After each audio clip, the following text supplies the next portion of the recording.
നമ്മുടെ സെഗ്മെന്റ് പേര് life is beautiful. നിങ്ങളുടെ ലൈഫ് ഭയങ്കര ബ്യൂട്ടിഫുൾ ആയിട്ട് മുന്നോട്ട് പോവല്ലേ? നിങ്ങളുടെ ലൈഫിൽ നടന്ന പ്രധാനപ്പെട്ട കാര്യങ്ങളെ ഞാൻ ഒന്ന് ഓർമ്മപ്പെടുത്താൻ പോവാണ്. അതൊക്കെ നോട്ട് ചെയ്തിട്ടുണ്ട്.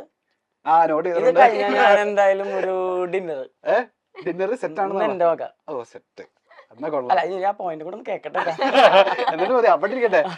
ആദ്യത്തെ സാധനം ഞാൻ പറയട്ടെ, നിങ്ങൾ പ്രപ്പോസ് ചെയ്ത ഒരു ദിവസം ഉണ്ടല്ലോ, ഓർമ്മയുണ്ടോ പിള്ളേരെ? അന്നത്തെ ദിവസം നിങ്ങൾക്ക് ഉറക്കം കളഞ്ഞ ആ ദിവസം, പ്രപ്പോസിംഗ് ഡേ ഒന്ന് ഓർമ്മിപ്പിക്കുക. ഞങ്ങൾക്ക് പറഞ്ഞല്ലോ എങ്ങനെയായിരുന്നു? മറക്കില്ലല്ലോ നമ്മള്.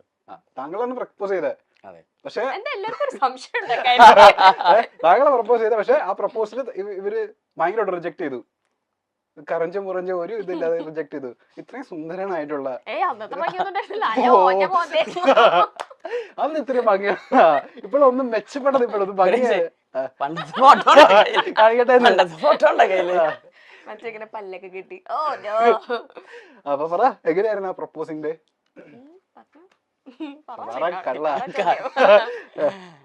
ഇല്ല, ഞാൻ വിചാരിച്ച അന്ന് ഇവള് വന്നില്ല. അപ്പൊ ഞാൻ ടെഡിനെ എടുത്ത് ഫോട്ടോ എടുത്ത് അയക്കാൻ തോന്നുന്നു ചെയ്തല്ലേ ബോക്സ്. എങ്ങനെയായിരുന്നു മോളൂസേ? എങ്ങനെയായിരുന്നു ആ ദിവസം? ഇതൊന്നും ഞങ്ങൾ എവിടെയും പറയില്ലെന്ന് വിചാരിച്ച ഇയാള് ഇതന്നെ ചോദിക്കുന്നത്. കട്ട് ആൻഡ് ഷോർട്ട് ആയിട്ട് പറയാം. അതായത് ഒരു വാലന്റൈൻസ് ഡേ ആയിരുന്നു. അപ്പൊ അന്ന് ആക്ച്വലി എല്ലാരും ഇഷ്ടം തുറന്നു പറയുന്ന ദിവസമാണ് ഇതുപോലൊരു വാലന്റൈൻസ് ഡേ ദിവസം. അതെ. അപ്പം ഇവൻ ആ ഇഷ്ടം തുറന്നു പറയാൻ വേണ്ടി അവിടെ റെഡി ആയിട്ടിരിക്കുന്നു. ഞാൻ വരുന്നു പറഞ്ഞു, പക്ഷെ ഞാൻ പോയില്ല. അപ്പം ഞാൻ പോയില്ല. അപ്പം എങ്ങനെയാലും പറയണല്ലോ അന്നത്തെ ദിവസം. അപ്പം എനിക്കൊരു ബോക്സ് അല്ലെങ്കിൽ ഗിഫ്റ്റ് ബോക്സ് ഇങ്ങനെ പിടിച്ചിട്ടൊരു ഫോട്ടോ എടുത്ത് അയച്ചു തന്നു. അപ്പൊ ഞാൻ എന്ത് വാലന്റൈൻസ് ഡേക്ക് ഗിഫ്റ്റ് ആയിട്ട് മൊത്തത്തിൽ പ്രശ്നം. അരുണ്, ചിഞ്ചും, മഞ്ജു ആ കൂട്ടത്തിൽ ഒരു ഗിഫ്റ്റ് കൂടെ എന്നൊക്കെ. അപ്പം എനിക്ക് ഏകദേശം ഒരു റൂട്ട് മനസ്സിലായി. പിന്നെ ഞാൻ പിന്നെ നെക്സ്റ്റ് ഡേ ഞാൻ ചെന്നപ്പം ഞാൻ പറഞ്ഞു എടുക്കരുത്, ഗിഫ്റ്റ് എടുക്കുക. എനിക്ക് അതിനകത്ത് എന്താ പറയാനുള്ള ഒരു എക്സൈറ്റ്മെന്റ് അല്ല അത്. ഇങ്ങനെ ഗിഫ്റ്റ് എല്ലാവർക്കും ഇഷ്ടമാണോ?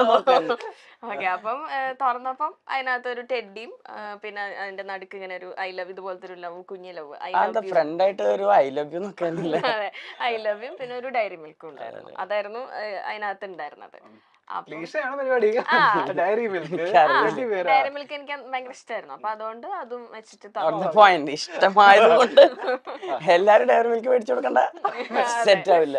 അങ്ങനെ മേടിച്ചു തന്നു. അപ്പൊ ഞാൻ ചോദിച്ചത് എന്താ സംഭവം ചോദിച്ചു. അപ്പൊ അല്ല അറിയാട്ടെ. അപ്പൊ ഒന്നുമില്ല, ഞാൻ വെറുതെ മേടിച്ചതാ അതൊക്കെ, അതിന് വേണ്ടിട്ടൊന്നുമില്ല അതൊക്കെ പോരെ. അങ്ങനെ പറഞ്ഞു. അവിടെ പിന്നെ ഓഫ് കോഴ്സ് ഞാൻ റിജക്ട് വെച്ചാൽ വേണ്ട, പരിപാടി ഒന്നും നമുക്ക് സെറ്റ് ആവില്ല. അത് ഇതൊന്നും ശരിയാവില്ല, ഞാൻ ഇങ്ങനെ ഒന്നും കണ്ടിട്ടില്ല. പിന്നെ ഫ്യൂച്ചറൊക്കെ ആലോചിച്ചിട്ടുണ്ടോന്നൊക്കെ പറഞ്ഞ എന്തൊക്കെ തള്ളി. അന്ന് ഭയങ്കര ഡയലോഗിയായിരുന്നു ഞാൻ. അങ്ങനെയൊക്കെ പറഞ്ഞു. അത് അവിടെ സെറ്റായി. പിന്നെ നമ്മള് എന്താ പറയാ ടെക്സ്റ്റൈലും കാര്യങ്ങളൊക്കെ ഉണ്ട്.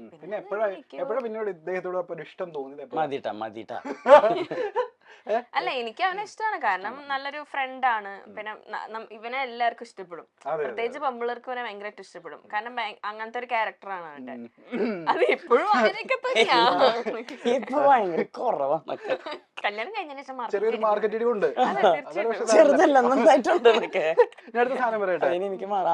വേണ്ട. ഇനി ഇത് നിങ്ങൾക്ക് കണക്ട് ചെയ്യാൻ പറ്റുമെന്ന് അറിയത്തില്ല. ഫസ്റ്റ് ഡേറ്റ് അങ്ങനെ എന്തെങ്കിലും പോയിട്ടുണ്ടോ നിങ്ങൾ എപ്പോഴെങ്കിലും? പുറത്ത് നടന്നിട്ടില്ലെങ്കിൽ എവിടെയെങ്കിലും? അല്ല, ശരിക്കും പറഞ്ഞ ഇപ്രാവശ്യം ഞങ്ങൾ അത് ആലോചിക്കായിരുന്നു ഡേറ്റിന് പോകുന്നു. അതെ, 11 വർഷങ്ങൾക്ക് ശേഷം. വർഷങ്ങള് കൂടുന്തോറും മറ്റും മാറിപ്പോയി. അതെ, മനസ്സിലായി. അതെ അതെ, അങ്ങനെ പ്രശ്നമൊന്നുമില്ല. കല്യാണത്തിന് മുന്നേ നിങ്ങൾ പോയിട്ടില്ല? അതൊക്കെ പോയിട്ടുണ്ട്. അതൊന്നും പുറത്തു പറയാൻ പറ്റില്ല. അത് ഞങ്ങക്ക് വേണ്ട. ഹോട്ട് ആൻഡ് സിസ്കി ബീച്ച് കയറട്ടെ. എന്റെ അപ്പോ ഇവൻ ശരിയല്ല. ഡേറ്റ് എന്തെങ്കിലും ഓർമ്മയുണ്ടോ? ഡേറ്റ് ഇല്ല. അങ്ങനെയല്ല, എവിടെയെങ്കിലും ഒരുമിച്ച് പോയത് എപ്പോഴെങ്കിലും ഒക്കെ? അത് എപ്പോഴും അങ്ങനെ ഉള്ളോണ്ടേ കൺഫ്യൂഷൻ ആയിരുന്നു. ഇത് പക്ഷെ നിങ്ങൾക്ക് റിലേറ്റ് ചെയ്യാൻ പറ്റുന്ന സാധനമായിരിക്കും എന്തായാലും. ഇതേപോലെ ഹോട്ട് ആൻഡ് സിസ്കി ആയിരിക്കുമല്ലോ. അല്ല. ഡാൻസിലൂടെ നമുക്ക് എല്ലാവർക്കും സുപരിചിതരായവരാണ് സുഹൈദ് കുക്കുവും ദീപ പോളും. ഡിഫോ ഡാൻസ് എന്ന പരിപാടിയിലൂടെയാണ് കുക്കുവിനെ നമുക്ക് എല്ലാവർക്കും പരിചയം. കുക്കു എന്ന പേര് കേൾക്കുമ്പോൾ തന്നെ ഡാൻസ് ആയിരിക്കും എല്ലാവർക്കും ഓർമ്മ വരുന്നത്. അപ്രതീക്ഷിതമായിട്ടായിരുന്നു ഇവരുടെ വിവാഹം. ഈ വിവാഹത്തോടെ കുക്കുവും ദീപയും ഒരു ഡാൻസിംഗ് കപ്പിളായി നമ്മുടെ മുന്നിലുണ്ട്. എന്നാൽ ഒരുപാട് പ്രശ്നങ്ങൾക്കിടയിലായിരുന്നു ഇവരുടെ വിവാഹം നടന്നത്. ഇതിനെക്കുറിച്ച് പലപ്പോഴും ഇരുവരും തുറന്നു പറഞ്ഞിട്ടുമുണ്ട്. വീട്ടുകാരുടെ സപ്പോർട്ടൊന്നും അധികം ഇല്ലാതെയായിരുന്നു വിവാഹം. എന്നാൽ വിവാഹം വലിയ ആർഭാടമായിട്ട് തന്നെ നടത്തുകയും ചെയ്തിട്ടുണ്ട്. വിവാഹത്തിന് ശേഷമാണ് ഇരുവരുടെയും കുടുംബങ്ങൾ തമ്മിലുള്ള സ്നേഹം ഉടലെടുത്തത്. എന്നാൽ ഇപ്പോഴും പ്രശ്നങ്ങളുണ്ട് എന്ന് പറയുകയാണ് ഈ താരദമ്പതികൾ.